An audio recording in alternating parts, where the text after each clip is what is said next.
20 ফেব্ৰুৱাৰী তাৰিখে অসমৰ অৰুণোদয় হিতাধিকাৰীসকললৈ আমি 8,000 টকা এককালীনভাৱে আগবঢ়াম। অৰুণোদয় 3.0 টকা আপুনি লাভ কৰে নেকি? তেনেহ'লে আপোনালোকৰ বাবে এই ভিডিঅ'টো অতিকে গুৰুত্বপূৰ্ণ হ'বলৈ গৈ আছে। যিসকল মানুহে অৰুণোদয় 3.0 আঁচনিৰ টকা লাভ কৰি আছে, এই সকল মানুহে কিন্তু ফেব্ৰুৱাৰী মাহৰ 20 তাৰিখে 8,000 টকা দিম বুলি কৈছে। লগতে আৰু এটা ঘোষণা কৰিছে যে যিসকল মানুহে অৰুণোদয় আঁচনিৰ হিতাধিকাৰী আছে, এই হিতাধিকাৰীসকলে কিন্তু আপোনালোকে বেংকৰ সৈতে আপোনালোকৰ KYC আপডেট কৰিব দিছে। যিসকল মানুহে KYC আপডেট নকৰিব, এইবাৰ কিন্তু আপোনালোকে ফেব্ৰুৱাৰী মাহৰ 20 তাৰিখে আপোনালোকে টকা লাভ নকৰিব। তো শীঘ্ৰে আপোনালোকে এই KYC টো সম্পূৰ্ণ কৰক আৰু আপোনালোকৰ বেংকৰ সৈতে আধাৰ কাৰ্ড যিটো আছে, এই আধাৰ কাৰ্ডটো আপোনালোকে লিংক কৰিব লাগিব। যিসকলে লিংক কৰি ৰাখিছে এই সকলৰ কাৰণে ভাল খবৰ, আৰু যিসকলে এতিয়ালৈকেও লিংক কৰা নাই এই সকলে আপোনালোকে শীঘ্ৰেই লিংক কৰক। শীঘ্ৰেই লিংক কৰিলেহে আপোনালোকে একেলগতে 8,000 টকা লাভ কৰিব পাৰিব। আৰু যিসকল পুৰণা হিতাধিকাৰী আছে এই হিতাধিকাৰীসকলে আপোনালোকে কমেণ্ট কৰি জনাব, আৰু নতুন হিতাধিকাৰীসকলেও কিন্তু এই পইচাটো লাভ কৰিব, পুৰণিসকলেও লাভ কৰিব। আৰু যদি আপোনাক আধাৰ কাৰ্ডৰ সৈতে বেংক একাউণ্ট কেনেকৈ লিংক কৰে কমেণ্ট কৰি জনাব। অৰুণোদয় আঁচনিৰ ধন নিয়মীয়াকৈ পাই থাকিবৰ কাৰণে বেংকৰ একাউণ্টটো ঠিক হৈ থাকিব লাগে। KYC know your customer, বহুতে KYC নকৰে কাৰণে অৰুণোদয় টকা জমা নহয়। চৰকাৰে দি দিয়ে, টকাটো মাজত পৰি থাকে, একাউণ্টলৈকে নাযায়। কিয়? একাউণ্টটো KYC হোৱা নাই। আপোনালোকে নিজৰ বেংক একাউণ্টটো পৰিষ্কাৰ কৰি ৰাখিব। নিজৰ বেংক একাউণ্টটো যদি পৰিষ্কাৰ হৈ নাথাকে, তেতিয়াহ'লে অৰুণোদয় টকা আমি পঠালেও আপোনালোকৰ একাউণ্টত গৈ নাপায়গৈ।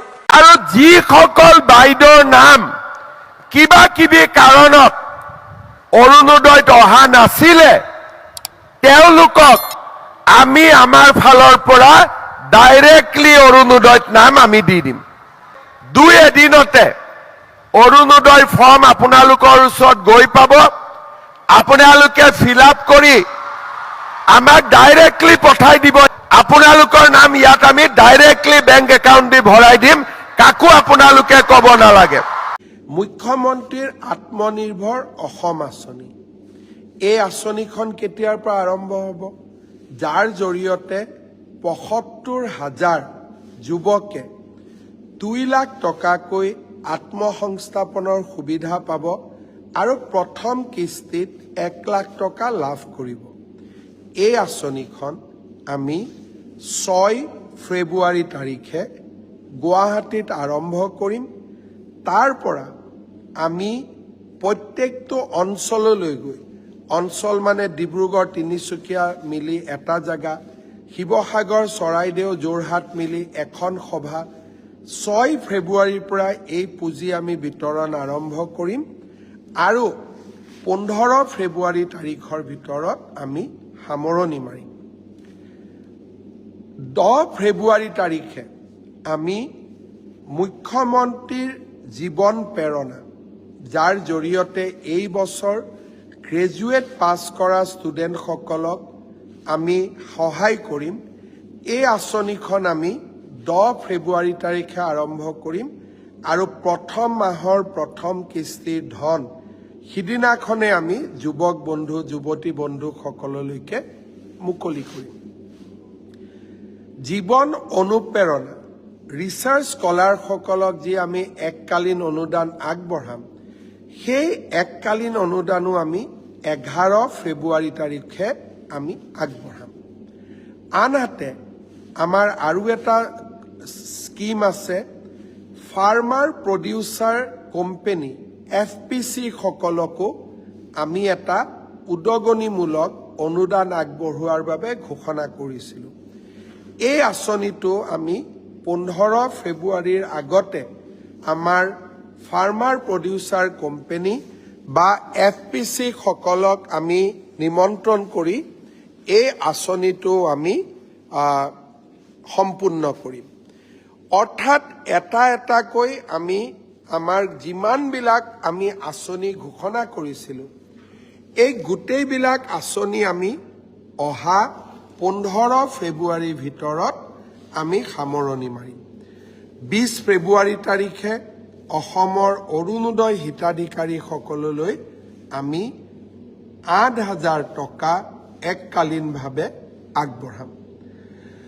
শ্ৰদ্ধাৰ ৰাইজ, আৰু এটা মোক প্ৰশ্ন সুধি থকা হৈছে যে PWDৰ এছিষ্টেণ্ট ইঞ্জিনিয়াৰ, জুনিয়ৰ ইঞ্জিনিয়াৰসকলৰ নিযুক্তি কেতিয়া হ'ব? সৰ্বশিক্ষা অভিযানৰ শিক্ষকসকলৰ স্পেচিয়েল ৰিক্ৰুটমেণ্ট ড্ৰাইভৰ নিযুক্তি কেতিয়া পাম? কৃষি বিভাগৰ নিযুক্তি আমি assistant agriculture officer, agriculture development অফিচাৰৰ আমি নিযুক্তি কেতিয়া পাম? চৰকাৰী অধিবক্তাসকলৰ নিযুক্তি কেতিয়া পাম? Public prosecutor, assistant public prosecutor, additional public prosecutor. মই আপোনালোকক বিনম্ৰতাৰে সৈতে জনাব খোজো যে অসম চৰকাৰৰ সকলো নিযুক্তি অহা 10 ফেব্ৰুৱাৰীৰ ভিতৰত আমি সামৰণি মাৰিম। শ্ৰদ্ধাৰ ৰাইজ, আঁচনি আৰু নিযুক্তিৰ লগে লগে অসমখনক উদ্যোগীকৰণ আৰু অসমক বিনিয়োগৰ পৃষ্ঠভূমি হিচাপে নিৰ্মাণ কৰিবৰ বাবেও আমি প্ৰয়াস আৰু প্ৰচেষ্টা কৰিছোঁ। এই বছৰ আপোনালোকে শুনি অত্যন্ত আনন্দিত হ'ব যে ভাৰত চৰকাৰে অসমক প্ৰথমবাৰৰ বাবে ৱৰ্ল্ড ইকনমিক ফৰামত ভাৰতবৰ্ষৰ আন ৰাজ্যসমূহৰ লগতে অসমকো প্ৰতিনিধিত্ব কৰিবলৈ সুযোগ দিছে। সাধাৰণতে মহাৰাষ্ট্ৰ, কৰ্ণাটক, অন্ধ্ৰপ্ৰদেশ, ৰাজস্থান আদি ৰাজ্যই এই ৱৰ্ল্ড ইকনমিক ফৰামত দেশক প্ৰতিনিধিত্ব কৰে। প্ৰথমবাৰৰ বাবে অসমক ভাৰত চৰকাৰে এই সুযোগ প্ৰদান কৰিছে আৰু মই অহা 19 তাৰিখে ৰাতিপুৱা ডেভছলৈ যাম আৰু 4 দিন মই ডেভছত থাকিম। বিশ্বৰ উদ্যোগপতিসকলৰ আগত, ইকনমিষ্টসকলৰ আগত ৱৰ্ল্ড ইকনমিক ফৰামত মই অসমক প্ৰতিনিধিত্ব কৰিম। ৱৰ্ল্ড ইকনমিক ফৰামত আমেৰিকাৰ ৰাষ্ট্ৰপতিৰ দৰে দেশ বিদেশৰ গুৰুত্বপূৰ্ণ ৰাজনৈতিক নেতাসকলো উপস্থিত থাকে। অসমৰ বাবে প্ৰধানমন্ত্ৰী ডাঙৰীয়াই এইবাৰ এটা বিশাল সুযোগ প্ৰদান কৰিছে আৰু অসমৰ ৰাইজক প্ৰতিনিধিত্ব কৰাৰ সুযোগ মই নিশ্চিতভাৱে গ্ৰহণ কৰিম আৰু প্ৰথমবাৰৰ বাবে ৱৰ্ল্ড ইকনমিক ফৰামত অসম যাব মই আপোনালোকৰ পৰাও আশীৰ্বাদ বিচাৰিম। শ্ৰদ্ধাৰ ৰাইজ, নিৰ্বাচন যিমানেই ওচৰত আহিছে, লাহে লাহে ৰাজনৈতিক বিতৰ্ক বা ৰাজনৈতিক আলাপ আলোচনাও ৰাজ্যখনত নিশ্চিতভাৱে বাঢ়ি যাব। কিন্তু ৰাজনীতিৰ এই গোটেই ঘটনাচক্ৰৰ মাজতো আমাৰ বাজেটত আমি যিমানবিলাক আঁচনি ঘোষণা কৰিছিলোঁ, প্ৰত্যেকটো আঁচনি অহা 20 ফেব্ৰুৱাৰীৰ আগতে আপোনালোকৰ ওচৰলৈ লৈ আহিবৰ বাবে মই সংকল্পবদ্ধ। কাৰণ আমাৰ ৰাজ্যত বিশেষ কৰি যোৱাবাৰ অসমত 27 ফেব্ৰুৱাৰী তাৰিখে নিৰ্বাচনৰ দিন ঘোষণা হৈছিলে। স্বাভাৱিকভাৱে 27 তাৰিখে নিৰ্বাচনৰ দিন ঘোষণা হ'লে তাৰ আগতেই আমি আপোনালোকক প্ৰতিশ্ৰুতি দিয়া প্ৰত্যেকটো আঁচনি বাস্তৱত ৰূপায়িত কৰিব লাগিব। আমি আমাৰ দায়িত্বসমূহ নিষ্ঠাৰে সৈতে পালন কৰিম। ফেব্ৰুৱাৰী মাহত আমাৰ ৰাজ্যবাসীয়ে আৰু কেইবাটাও নতুন নতুন উপহাৰ লাভ কৰিব। গুৱাহাটী, উত্তৰ গুৱাহাটীৰ মাজত বহু প্ৰত্যাশিত কুমাৰ ভাস্কৰ বৰ্মা সেতু আমি ফেব্ৰুৱাৰী মাহত প্ৰধানমন্ত্ৰীৰ কৰকমলেৰে আমি উদ্বোধন কৰিম।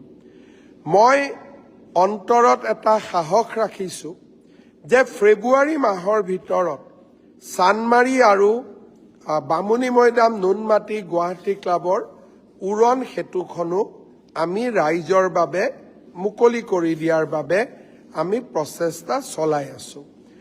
যোৰহাটৰ এটি ৰোডত আমি নিৰ্মাণ কৰি থকা উৰণীয়া সেতুখনো আমি 20 ফেব্ৰুৱাৰীৰ আগতে মুকলি কৰাৰ বাবে প্ৰচেষ্টা চলাই আছো।